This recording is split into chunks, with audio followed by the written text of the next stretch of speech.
clwb rygbi Abercynon, clwb eitha special I fi, dyma lle nes I tyfu lan. Mae yng nghanol y cymuned ni, cymuned eitha tyn fyd, so mae'n eithi bod yn ôl bryd nath popeth dechrau I fi, really.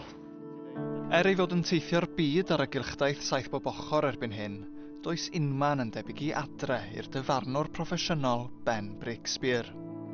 Ac ar ôl dyfarnu ei gêm gyntaf yn y bencampwriaeth rygbi unedig yn ddiweddar, mae wedi ddewis I fod yn rhan o dîm dyfarnu 7 bob ochr y Gemau Olympaidd.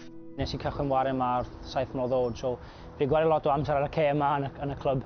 Y peth nath ysgogi fi, really, oedd pan o'n I yn ysgol gyfnod y wain, oedd prifathro addgorff ar yr amser, Mr Dai Cambon, oedd e'n dyfarnu yn uwch gyngor y Cymru.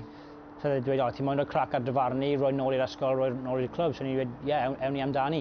A wedyn, jyst wedi mynd cam wrth gam o fanna, really. Mae'n anrydedd, mae'n eitha proud I fi, a mae'n eitha neis jyst I roi nôl, really, fel ti sôn I Mr Dai Cambon, i'r clwb, i'r teulu, i'r ffrindiau, a'r holl gwaith maen nhw wedi rhoi mewn yn cefnogi fi a'r sacrifice maen nhw wedi gwneud dros y blynyddoedd.